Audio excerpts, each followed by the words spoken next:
Good afternoon. Welcome to EdSurge Live, where we dig into big questions and challenges facing higher education.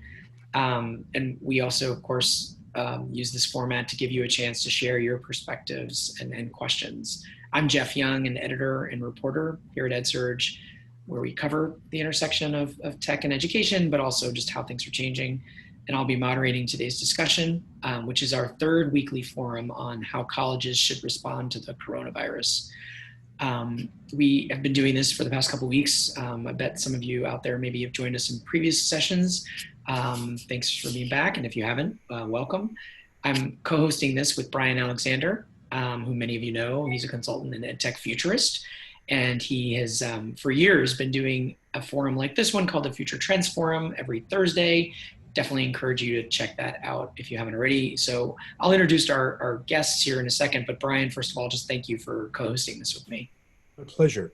Greetings to everybody, and thank you, Jeff, EdSurge, and ISTE for the opportunity.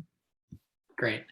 So we have been doing this for the last couple of weeks, as I mentioned, but we really talked to professors and administrators about how they're adapting to this unprecedented time of COVID-19. And today we're going to focus and shift a bit to the student perspective. And we are joined by two current college students who are here now, and we'll have another one joining us hopefully soon. But they're here to share their stories and answer your questions even, and give maybe some advice on how colleges can manage this time that we're all kind of fumbling through together in some ways. Audrey Mullen, first off, let me introduce Audrey. She is a student at Boston College. She was an intern at EdSurge, so some of us here know her well, and I encourage you to check out her op-eds she has written for EdSurge. I'll put that in the chat in a second. But Audrey, thank you for sharing your perspective today. Thank you. I'm excited to be here. Good to see you. Also, we have Luz Elena Chong, a student at Texas State University. I met Elena when I was looking for a student or chatting with her on the phone, looking for a student to join a panel we were going to do at South by Southwest EDU because she was going to be going to that. Of course, that was one of the first major big events that got canceled due to the outbreak of coronavirus. But Elena is a student advisor and an active student, so we're glad to have you here, Elena. Thank you for inviting me. So we have a third student, Adrian Davis from Milwaukee Area Technical College. She's a student journalist on her campus. She had something that she described as a big irony happen. She just emailed me about half hour ago and said that her math professor called a last-minute Zoom meeting for their class, and she had to go to that, but she is trying to talk her way into leaving early and joining us. But we have to obviously, like, student academics are important. So we are hopefully going to see her later in the chat, and we'll get her in here. So Bryan, you and I will start with some questions for our guests, then we'll open it up to folks out in the audience. We hope people will click on the raise hand icon when we get to that point, or use the chat window to ask your question. And we will, you might see in the chat Michael Sano or Becky Koenig, my colleagues here at EdSurge. They might be asking you on that chat whether you want to come up and ask by video, which we love, so we can really use this format. So Bryan, let's start out with some notes, if you have any, to kind of set the tone for where we are this Tuesday, this last day of March. Sure. First of all, I just want to say thank you to all the students who have come. We never get enough student perspective when we talk about higher education, and I'm really, really glad you're here.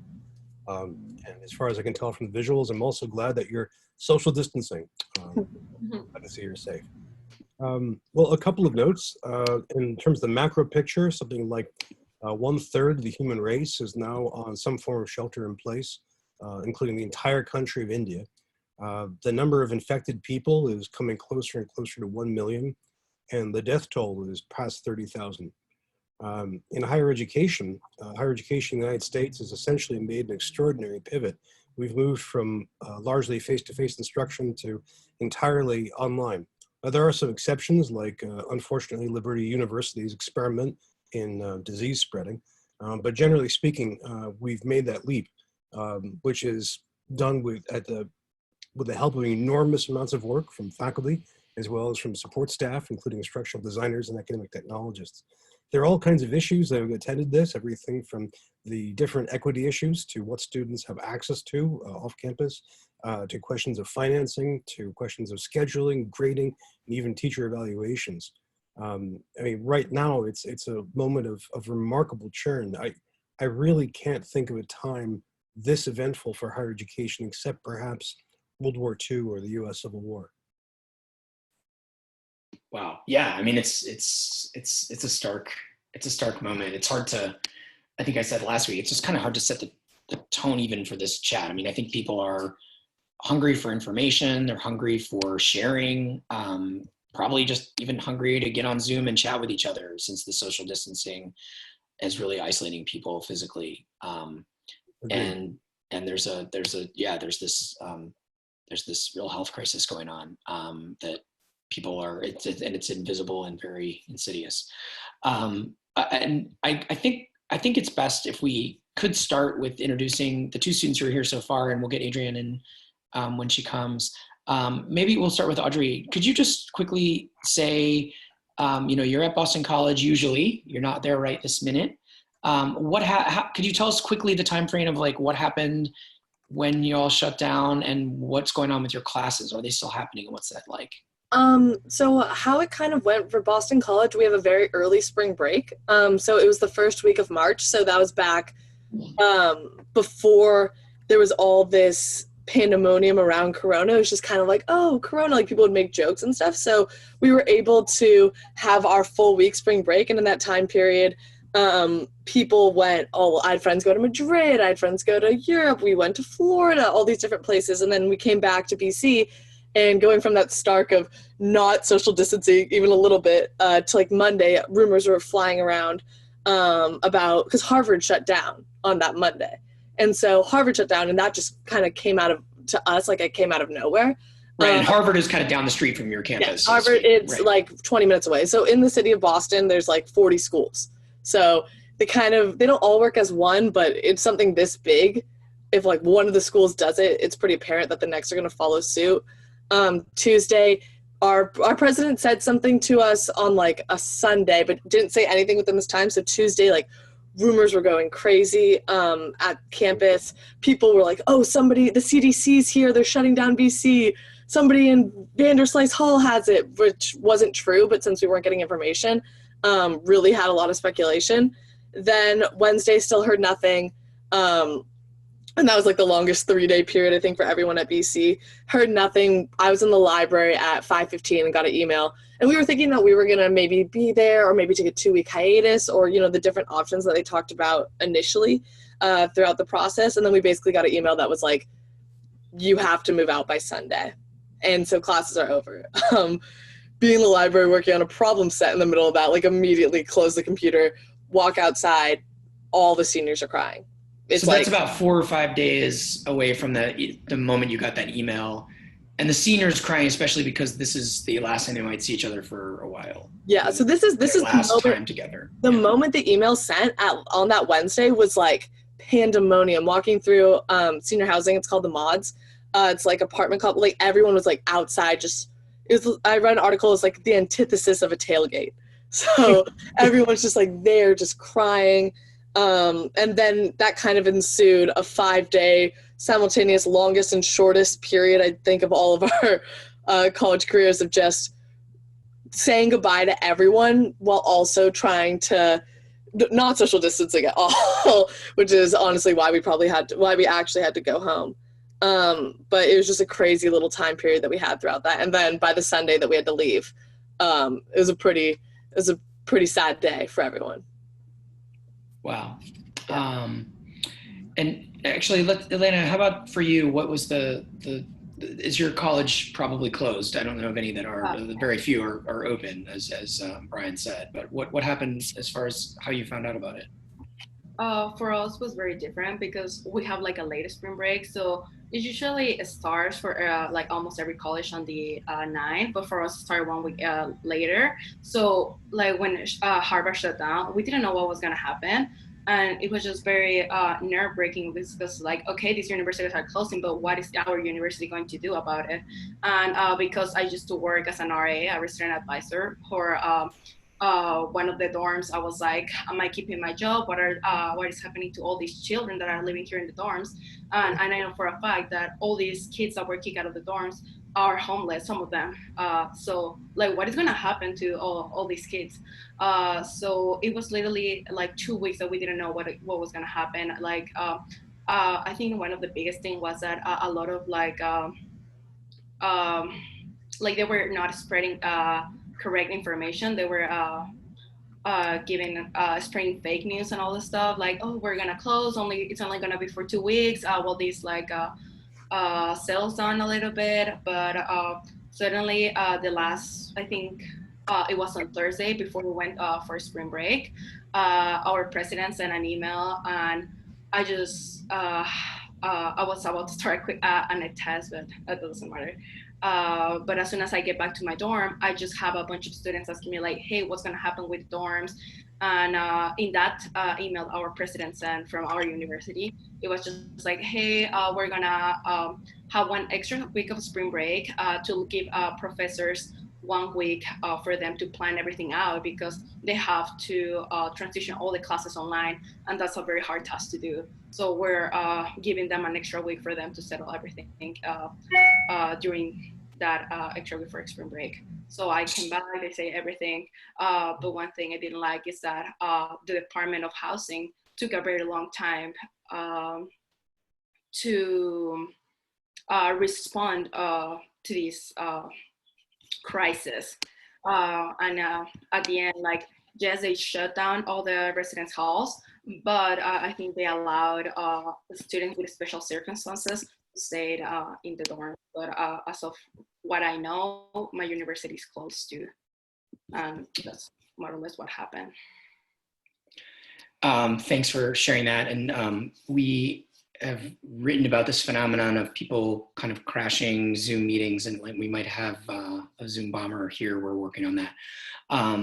So I wanted to ask Audrey, so Elena, you haven't started your online classes yet, it sounds like. Oh, no, I did. I did start it yesterday. Yesterday, wow. So you're just starting this new phase of attempting to the classes.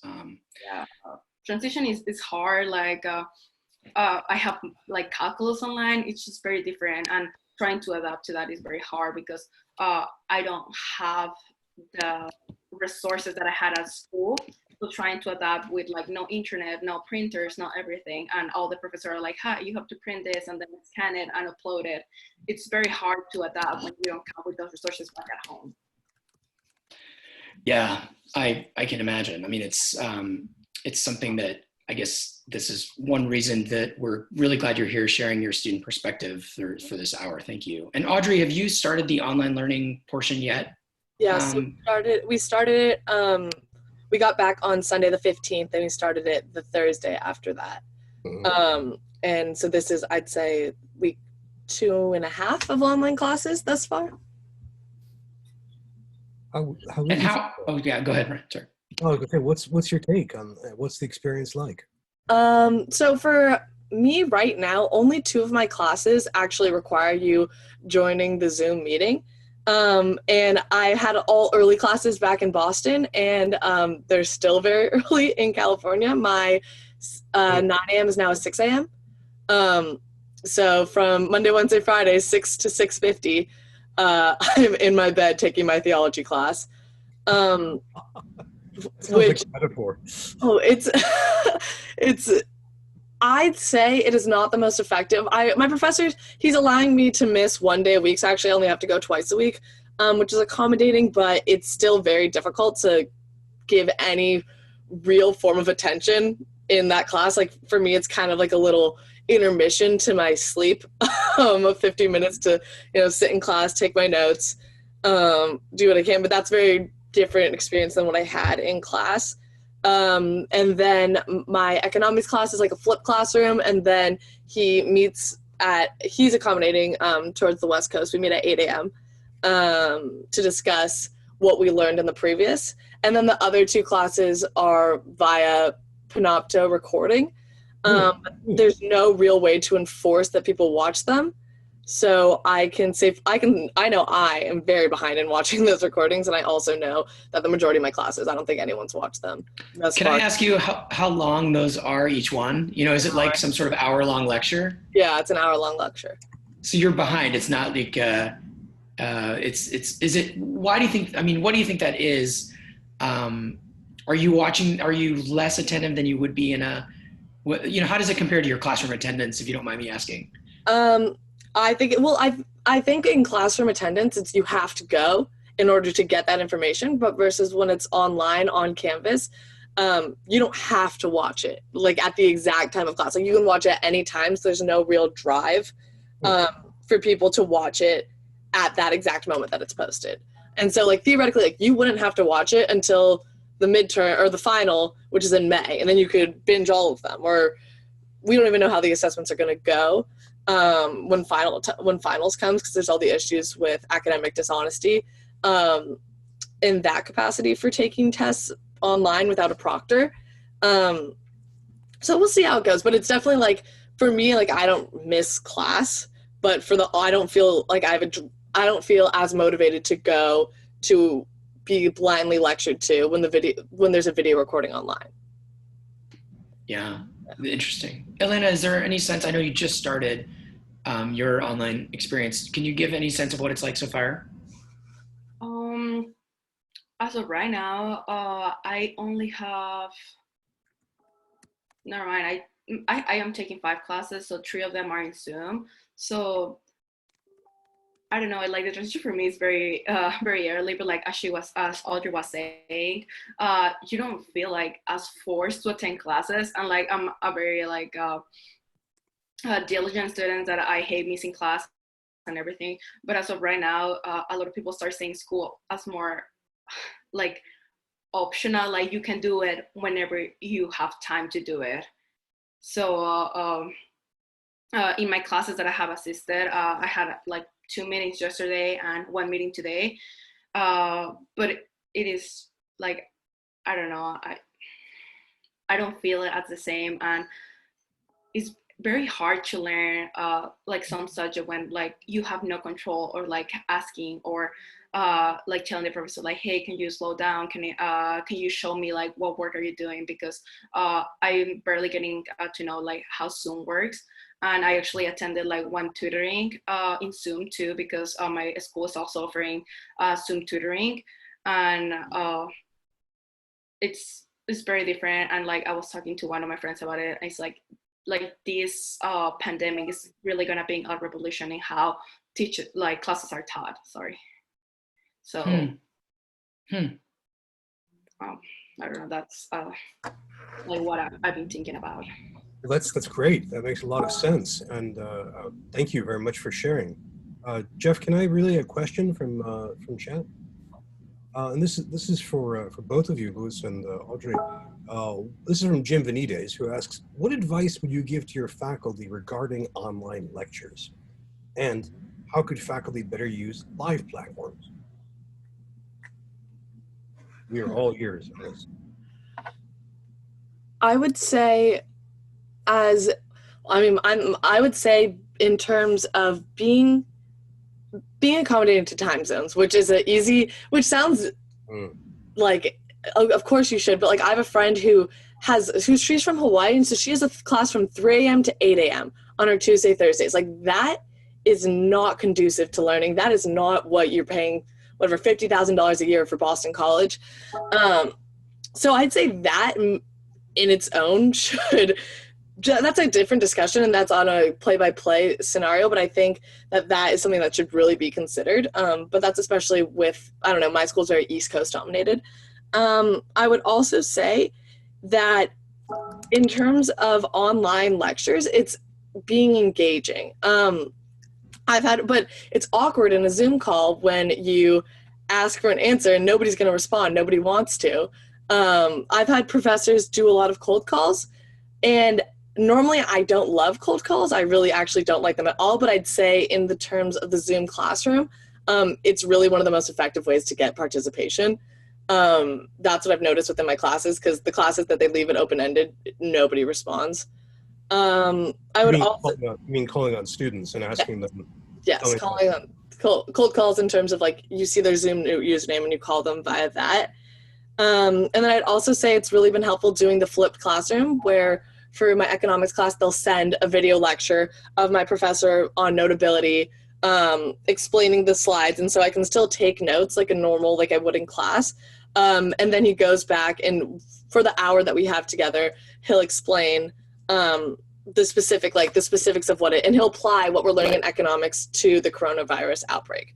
That's been really interesting. And I know that this outbreak can be applied to a lot of different subjects. So maybe doing something within that realm as well to make it more applicable to the crazy time that's happening with us. Oh, this is great. Thank you so much. Thank you. I have questions about that, but I want to hear from Luz as well, please. In my perspective, I don't think the time really matters, because most of our students are from like Texas, because we're not a really big university as Boston College.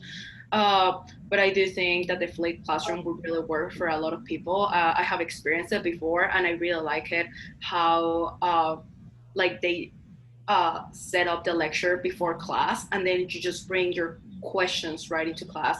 And as Audrey was saying, how whenever the professors ask questions in Zoom, nobody really wants to answer, and because the professor cannot really like look to you for you to answer, like there's not a lot of participation in Zoom meetings, and like people wanted to ask questions.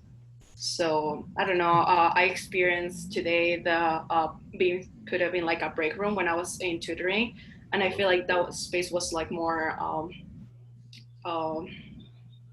what's the word, like approachable, because it's less people, and then you feel less put on the spot for like the professor. So everybody listen what you have to say or ask to the professor. So I would really like encourage professors to do more like a flipped classroom, where they set the material and then do like the Zoom meeting for questions and maybe doubts that you have in like their previous lectures. See, we had a couple of follow-up questions, and again, thank you, Bruce. That's really, really rich. The question, I think, for both of you is a follow-up from Jim Vanides, who asks, how big are your Zoom meetings? I mean, how many students and faculty? For me, it depends on the class. So my theology class is 30 people. So there's 30 people in the Zoom, and my economics class is like 60 people. So there's 6 people in that, but I know people that I think Zoom has a limit of how many people, because I know my friends in really, really big lectures no longer have that in-class Zoom. It's all via recording. I was on a Zoom call the other night for a club I'm in that had 90 people in it. So I think that wasn't for actual instruction. So I think it just depends on what the original class size was. And I'm not sure what Zoom's capacity is. I'm so curious. So your clubs are meeting? How many of these activities, and do you mind saying what kind of club it is? So I'm in the campus activities board, and it's a very social club. So a lot of it was like, oh my God, like, how are you guys? And they still want us to put on virtual events, which were all like, really? You want us what do you got cooking? What's possible? We're thinking some online bingo. We're thinking some virtual tours. Like we're all talking, we're like, what in the heck are they asking us to do? But that is something in order for us to maintain funding and events for future years. But I'm not quite sure the dynamics of how that works, but we had a Zoom call and they were talking, I see a Kahoot tournament. They were talking about how we need to, we're gonna have virtual events. That was what our director told us. And all of us are kind of sitting there like, we're not in Boston. What are we supposed to be doing? But that's definitely not the norm for clubs. Yeah, Atlanta, do you have any activity? I know you were, like you said, you're a resident advisor, so you were probably very in touch with your students when you were on campus. Do you have any sense of whether any activities are still going on for your college? So I was part of this club called Student Foundation, and because we barely came back and we're barely like doing the transition into online classes. They did mention that they wanted to do like Zoom socials and stuff like that. So we don't lose that communication with each other, because I feel like a lot of people is going to isolate themselves, and they're saying that it's physical distance, not like you isolate, like socially distancing yourself from others. So that's what my advisor is wanting us to keep doing some meetings. And now that she has brought up that they're having some ideas of how to still meet with people even through Zoom or do the Kahoot as they mentioned in the chat. I will feel like that would be a really good idea to keep students involved and do this transition as easy as possible for everybody. This is great. So we're going to have our first audience question, and because of the issue of these Zoom bombers in the chat, which we've tried to get under wraps thanks to Michael, but if you do want to ask a question, please use the chat, but direct it just to the panelists. So choose to make your comment or question in the chat just to the panelists, not to the whole room, not public. We do have someone who wants to chat with us here, Patrick Cox. Patrick, you're muted, but if you unmute, we'd love to hear your question. Okay, you can hear me now? We can. Amazing. Thanks. Yeah, I know that some institutes these days are starting to come to grips with the fact that they need to think about what they're going to do in the fall. That there's the possibility of things still being online, and that takes a lot of advanced planning from them. I just read from one person that he suspects students won't want to enroll in essentially an online college, basically because they really want that on-campus experience, and they want the face-to-face, not just the education, but the friendships and the community that you were talking about, Audrey. I just wondered what you guys think about that. If things are still online come September, would you enroll? I know for myself in the fall, I'm supposed to be studying abroad in Ecuador. So that adds an extra layer of if abroad gets canceled, if kind of anything, if it's online, that's a different story. But like if abroad gets canceled or different stuff gets canceled, I don't know where I'm going to live. So that's been something I've been thinking about a lot recently. But in terms of actually enrolling, I know that if classes went all online, abroad is canceled, I would figure out a way to go to be in Boston. And I know that that is something that a lot of my peers would do as well. We'd all try to live off campus. All juniors live off campus in these houses. So I would try to do that. And I guess enroll because there's such a track of, actually, that's a lot to think about if I would actually enroll, but online classes are definitely nowhere near as good as the caliber as in-person classes, but it's still like that kind of subconscious track that you're like, okay, it's my fall of my junior year, I need to take these classes, and it's the spring of my junior year, I need to take this, and I need to follow this trajectory in order to graduate on time. And I know BC is such a 4-year institution. It's not, I know a lot of UCs and different schools, people take 5 years to graduate. It's not like that at BC. So I think it'd be very interesting for the specific case study of what BC is like to see if people actually enroll versus not enroll. But I know that if within my school community, that if everything were to be online, everyone would try to find a way to be in Boston. Thank you. That's daunting from the institutional perspective, but really, really appreciated. Jeff, there's a whole string of questions coming up. Do you want me to grab one of them or do you have one? Yeah, actually, can we, first of all, Elena, would you still go back? If you, and then I think we actually have I got distracted because our third student panelist is about to join us too. So stay tuned for that. Oh, great. And Elena, are you planning to go back no matter what, if it's online or in person in the fall? Yes, I still do plan to go back because, it's college, and even though like it might be online because we don't know how long this when this pandemic is gonna end, I still need to take my class. I still need to take advantage of what the college is offering. And I'm not sure if I will move back to where my university is, which is San Marcos. I will still take the classes online no matter what. And it just depends. I don't know, it's very, at this time, it's very, I don't know the word, difficult to know what decisions we're gonna take because this is still so early in. It's an early stage for me to take all these decisions because I will have to go back up and like try to look for an apartment, try to look for everything when back here at home I have everything already already settled. So I will do still enroll in my school because I still need to graduate. And if I do not enroll, I will lose an entire year. So that would not be an option for me. Right. Well, yeah, and like I think you're suggesting as well. There's so many unknowns at this point. Hopefully, some things like maybe fall will be able to be in person. We have a lot of great questions coming in, so thank you everybody for sending them in. We are in the process of asking people if they can come up and ask it via video or audio. So I think we have Matthew who is willing to share a question. And let's see. Give us a second here. Bear with us. Matthew Cohen. Yes. Oh, that's Matthew.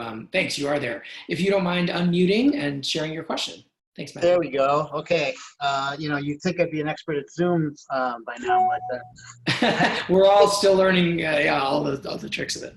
I hit the wrong button. I'd be interested to know from the student panelists primarily, but also maybe what you and Bryan might want to contribute to this.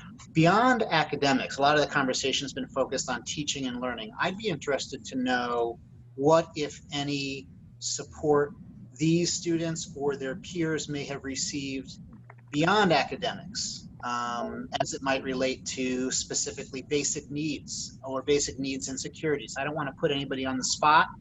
Maybe they can speak about the experiences of some of their friends.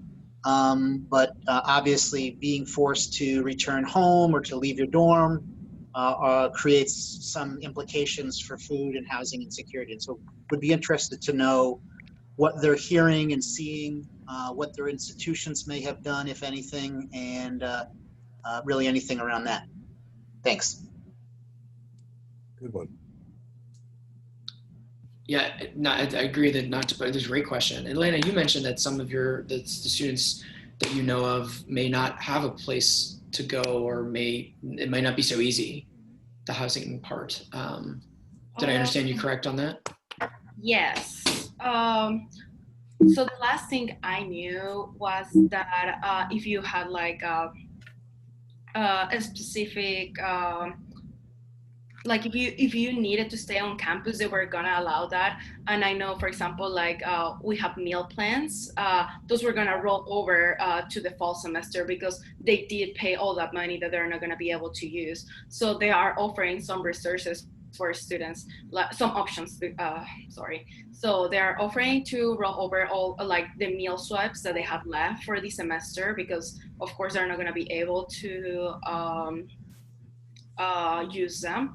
And I don't know if I mentioned that at the beginning it was only supposed to be 2 weeks of classes, and like out of nowhere they sent us an email in like the second week and they said that it was going to be all online for the rest of the semester. And I got a bunch of emails of my residents saying like, hey, I can't go and pick up my stuff because my city is in lockdown, like I can't leave my city, so how am I going to be able to get all my stuff? So that's very nerve-wracking. And it's like they are telling them, hey, you need to pick up your stuff by this date or you're gonna get fined. So it's very difficult to like work with like this huge group of students and accommodate for every single one of them, because each one of them lives in a different part of Texas, or maybe some of them are like exchange students. So maybe they need to go back to their own country and they can't. As of like right now, like I had a student from Korea, and she was like, what am I gonna do? And I was like, you need to give us some time to figure out what the situation is gonna look for each one of you. So like this is just like a very difficult thing to deal with.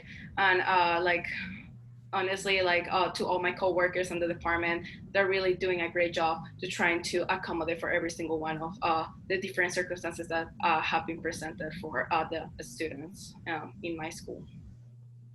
For BC, we had a similar thing where if you were not able to go home, you could go you could stay on campus. So I have a couple friends that are still on campus right now. And so there's 80 students on BC campus right now, and a lot of it is international students that can't go home. And then other people in extenuating circumstances. So my friends who are there right now say you can only hang out with you can only be in groups of like 3 to 4 people. The dining halls, everyone has to sit 6 feet apart. The libraries are closed. You're basically you're trapped in your dorm in the dining hall. They moved everybody to upper campus, which is the region. It's like freshman style dorm housing. So everyone's in their own singles. And so it's my friends that are there say it's super scary and super eerie to be on campus when only 80 students are living there. I know BC is also, they said that they are offering services if you don't have Wi-Fi or technology at your house at home. They're going to work to get you that. I don't know how that's played out thus far. I haven't talked to any of my friends about that, but they offered it, which is kind of a big deal. If they're offering all their classes online, they need to be able to ensure that all their students have access to technology. And then we are getting refunded on our meal plan and on part of our meal plan and part of our housing. But we still have to pay the same tuition for online classes.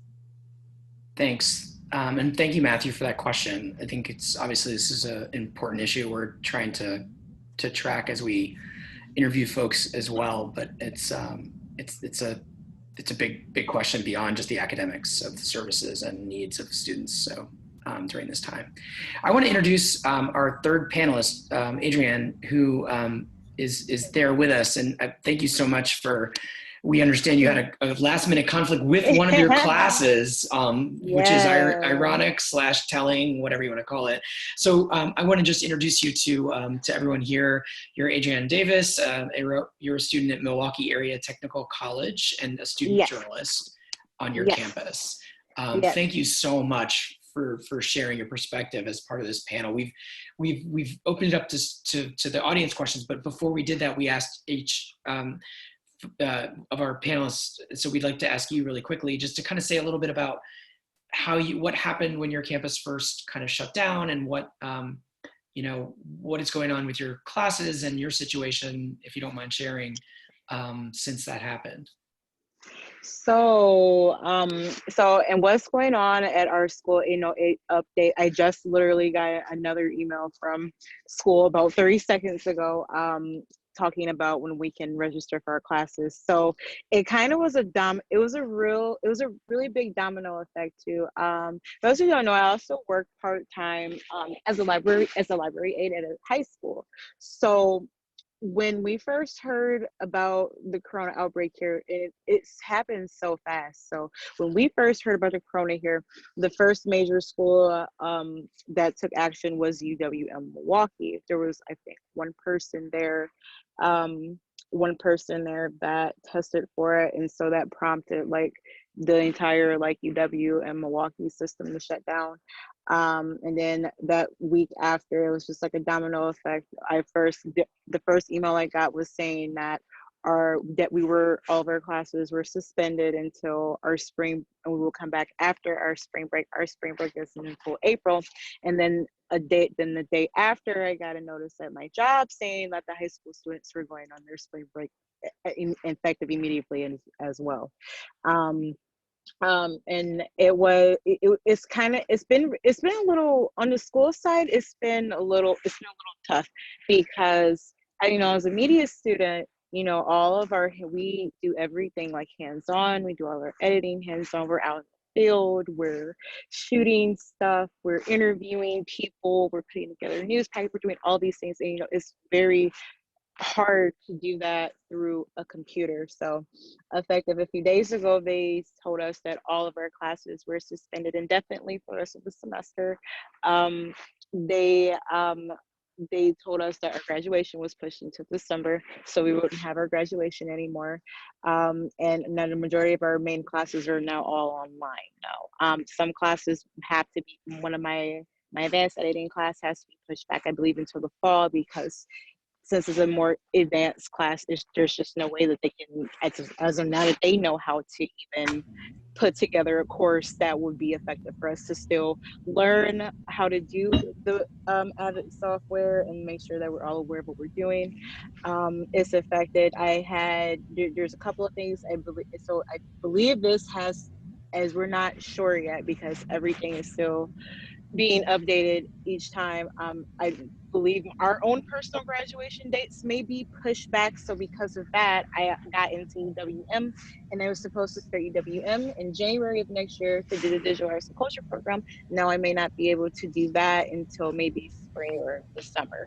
So I had an interview for one of the campus magazines at EWM that got pushed back for a month, now probably effective for a few months.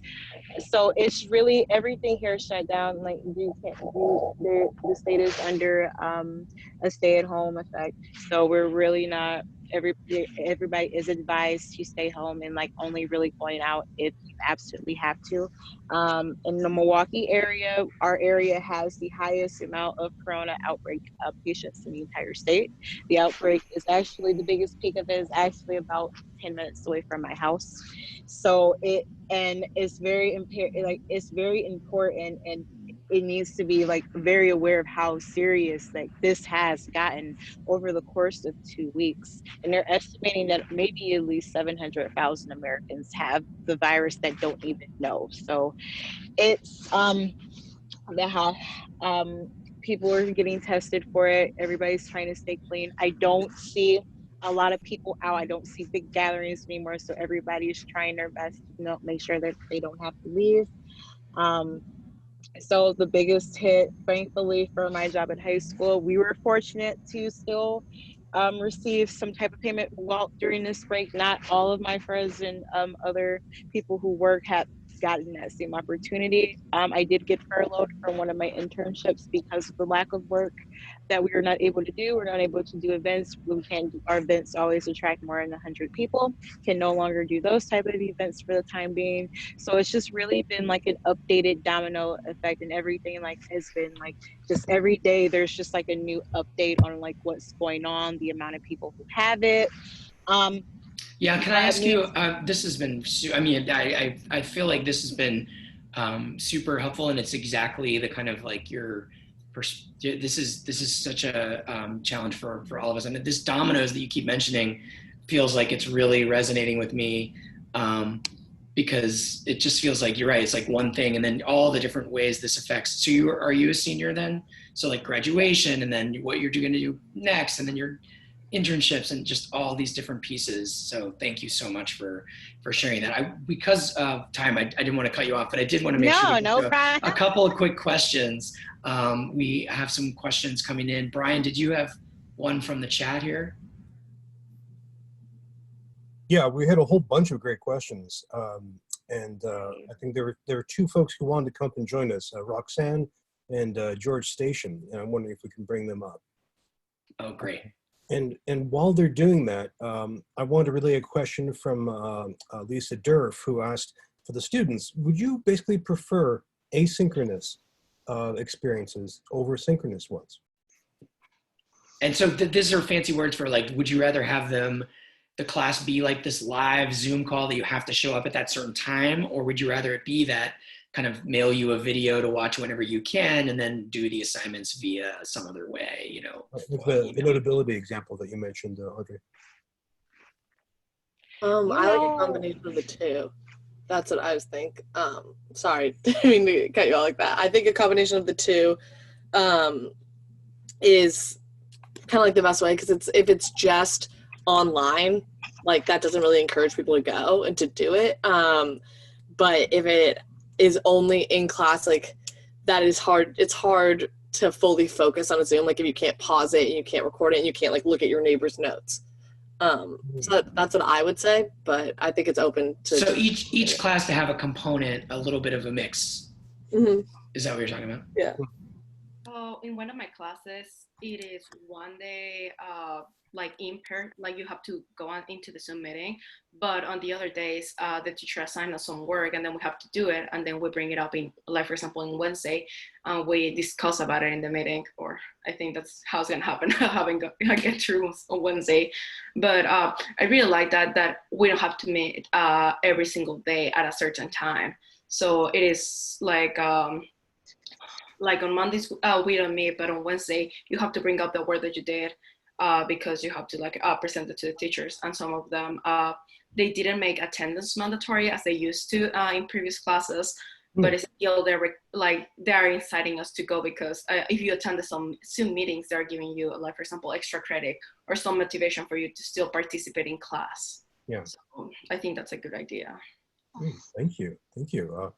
Adrian, would you like to add some more? Kind of the same thing.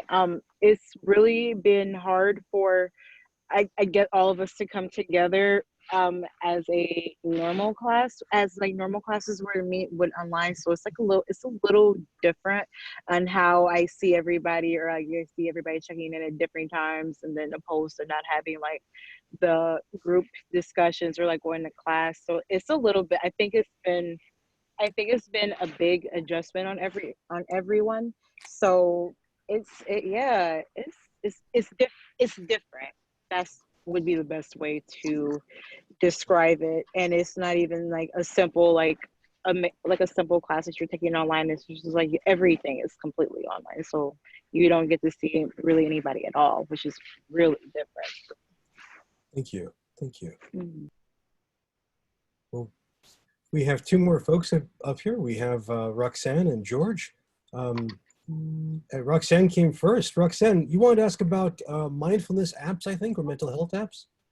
Hi, students. Thank you so much. Your voices are so important to hear. And yes, I'm wondering to step away from Zoom for a minute and ask you how you are dealing with your stress, and if you've been using anything like mindfulness apps that are helpful for you. What can you do, and what are you doing? What are you seeing offered at your universities to help you de-stress? That's such a good question. Does anybody have any tools or techniques, or especially anything the institutions sent your way as a suggestion? Are you doing mindfulness? Are you doing yoga or meditation? For myself, what it really helps me to de-stress is doing some exercise. So because the gyms close and like you cannot really go outside and do exercise, my school provided some workout videos at home. So that has been really helping me out, because I try to start waking up early in the morning, so I get my day started, because like you don't get advantage of your day if you like start waking up at like 11, 12.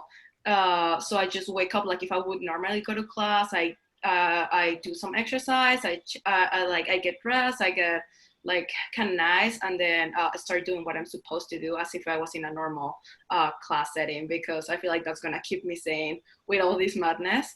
So I'm just gonna like set like a kind of like a work day. So starting at like 7 all the way until 5 or 6, I'm gonna be doing all my schoolwork, because if not, like this stress is gonna get too much. Because last night I keep getting emails from my professor, and it's like, this is due, like I'm uploading this.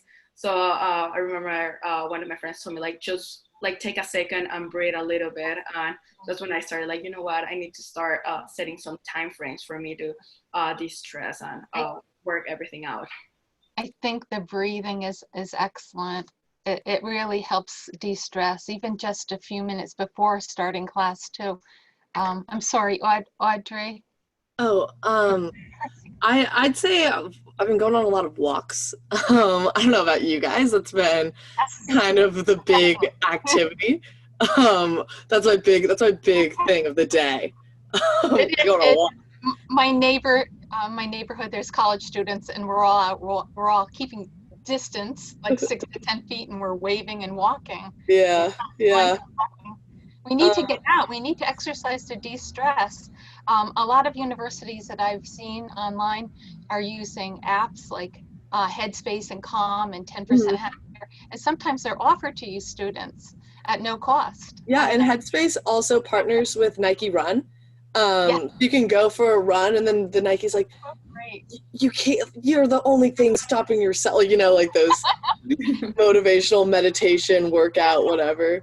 But I feel like that I've been dabbling, but I wouldn't, dabbling. Great Yeah. question. Have you seen any yoga online? BC might have sent us an email about it. BC Wellness will sometimes email. I've not deeply dived into it. Back into yoga. Yeah, I know NYU is offering that online. A lot of sessions are now coming through Zoom. There's Zoom, Zumba too. There's different things that universities are doing to keep everybody healthy, and mentally de-stressing is important right now, especially since your academics are, you're probably so many hours of the day filled up now with Zoom conferences. Do you all feel that it's too much? Should there be less Zoom and less Zoom video time? Do you think that's an overload right now? For me, like, I feel like my school has like lean on Zoom for a lot of things. And as you were saying, we do have a counseling center, and like everything is offered through Zoom. I was talking before that I struggle a lot with math, and they have Zoom tutoring, and I have another like German tutors, but they're through Zoom.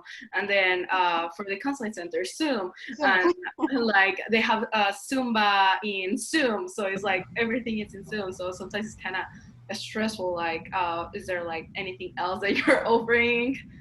Well, I'm on virtual reality on AltSpace, so I'm going to bring it up. It's free. I do a de-stressing every Friday night through VR, and you don't have to have a headset. You could do it through your browser. Brian and I, we've talked about this a lot. AltSpace for educators is like something that's untapped, but a lot of students, I have students from New York City, I have students from Canada that are coming in through their browser just to de-stress. Every Friday night I do it. I open it up to everybody. Anyway, I don't want to take. Thanks for sharing that, Roxanne, and thank you for your question. I think obviously it's an important one for us all to think about, and I feel like we can all go for a walk as soon as this is over. George, I want to make sure we get time, George, to get your question. Thanks for being up here. Oh, hi, and can you hear me okay? Just a thumbs up. Yes, loud and clear. Great, yeah. Thank you. Hi students, and I'm glad you could be in this session. So I'm at Cal State Monterey Bay, West Coast, so I'm a little sensitive to what was being said earlier about those differences in time zones. I think it was Audrey early on that was talking about all those differences across time zones with people in different areas. So we're a smallish campus, 7,000 to 8,000 students, and comparable number of faculty for that and staff.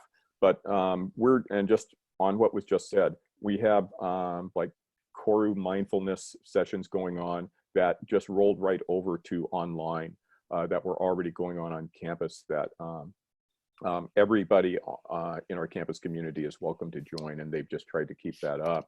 And I know there's some creative rescheduling going on to make that work because people have scattered. But my original question for the students was about just that need for flexibility. And I think some of what Roxanne brought up, I think might have covered a little of that.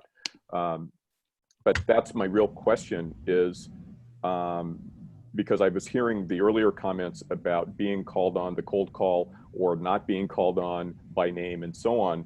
And I'm wondering if that power relationship should maybe adjust a little bit to being, because we're all in this together now. And I'm wondering if things should be a little bit more like co-learning, co-equal, where it's not necessarily that one power person, the instructor, who's driving those live sessions, and might it be a little bit different as we move forward with everybody chipping in a little bit differently. And I wonder if the students have some thoughts on that.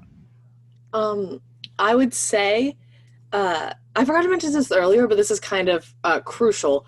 BC's giving the opportunity that you can take any class pass fail, and you could decide that by April 30th. So that's added a whole other layer to the learning process because it makes it less stressful. So that also like goes with the mindfulness. It's less like, I need to ace this test. It's like, okay, I need to figure out myself first and then do my classes, which I think kind of shifts the relationships as well and the power dynamics with the professors. I know Zoom offers breakout rooms. I've had a lot of my friends talk about funny experiences within their breakout room at school, where it's more of like a dialogue in between students. I haven't had any in one of my classes. My class is very much that like power dynamic of like, okay, well, you call on this person, you have to call on this person. It's not that much of a discussion. Maybe that will change with time. I'm not quite sure, because now it just feels awkward online and on that platform. And like, you don't want to be the one that hits unmute and then your face is awkwardly shown up in front of the entire class versus that participation in class. So I think definitely the power dynamics between students and the professors is evolving, but I think it's going to take a while for it to fully change in a way that's the most conducive to learning online, because we haven't done this before. Okay. Adrian, I wanted to see what you thought of any of this. Is this ringing true for you, or is it all too much of what's being asked of Zoom, or what are the kind of thoughts on these questions? You know, it's really hard to answer your questions because my school in particular is still developing on what exactly it is, how they should do it. I did see on like our email from our program coordinator that some of our classes could be marked as an incomplete, which isn't a fail, and it will still protect like our transcripts. But then there's some people, we might have to do certain labs in the summer if they haven't canceled class, if they don't end up canceling classes in the summer. They're giving us first priority on us students already for registration. As far as me and like UWM, I still have to talk to them. It's been hard to get a hold of somebody, probably because everybody's been calling all the time with questions. And then they too will probably tell me on what the best action would be for students. They've made the students at UWM like leave their dorms and things like that. I'm not sure about the apartments MATC has, but it already was going under, MATC was already going under more renovation and more construction before the outbreak happened. So a lot of like lockers and like other small resources that like a lot of homeless students did utilize were already on the risk of being gone. Now there's like no school all over, so I can only imagine like how, you know, kind of like how the emotional toll is on a lot of people. But me, I'm staying positive. You know, I'm kind of on the fence of, you know, what happens with school. Do I go and try to work full time when I can? Do I go into the field now? Do I just wait it out and see? So that's kind of where I'm at right now, but I'm okay though. So.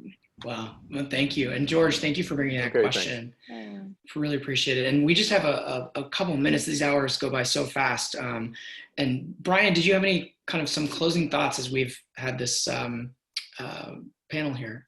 Yeah. First of all, I wanted to thank all the students for taking the time during an extraordinary experience for them. We really, really appreciate it. And I wanted to also thank all the questioners, everyone who questioned via chat, via Twitter, via video. Thank you for taking the time. I was really impressed by the story of your experiences, how when the pandemic set in, talking about the rumors that circled around, the confusion you felt, as well as the shock, not to mention the huge changes. Some of the topics that have come so far, one of them is blended learning, or combining live with not live, you know, synchronous with asynchronous. Thanks to Lisa Durr for pressing on that point. There's an interesting topic about campus support for technology at home, potentially. We touched on grading, such as moving to pass-fail. We also talked about mental health. Thanks to Roxanne for bringing that up, and how to provide that and how to support that. We've touched on refunds, and I think pretty non-controversially, refunds for fees as well as room and board. And then we didn't use this term, but student life, the desire to have student life continue. That is parts of the campus life that aren't academic. Including games. I think there was talk about having Zoom bingo, for example, which could be called Zingo if you did it right. The problem of time zones, which isn't universal, but can be widespread. And I think the biggest example we talked about was from Boston to Hawaii, and how that needs to be addressed. Zoom looms large, and not just because we're using it right this second, but people talked about it being widely used across many purposes. I think, Luz, Selena, you mentioned multiple times a day for class and other sessions as well. There's a wide range of session sizes, I think from 2 to 90 plus. And then there was the demand to actually make them more interactive. And how to do that is a subject of debate. Ashish and George have completely opposed ideas, and every student had different ideas based on their experience. I think overall that's a rich set of topics and questions that we just cut through in 1 hour. Yeah, and I agree, and I want to thank everybody for participating in this. We are going to be here again next Tuesday. I believe we're going to really try to focus on, have some panelists next week that are really working on equity initiatives to try to get technology to students and Wi-Fi hotspots and things to help make sure people are connected, as well as other resources they might need. So we'll have some examples of that to talk about and share. And we'll of course be here to take your questions. So please join us at the same time and link next week. And we really, again, thank everybody for participating in this ongoing series. It's been really illuminating. And thanks for the time today. Thanks. Thanks for your hosting, Jeff. And thanks to EdSurge for making this possible. Thank you, Brian. All right, we'll see you all next week. Take care. Stay safe. Social distancing. Thank you. Social distancing. Oh.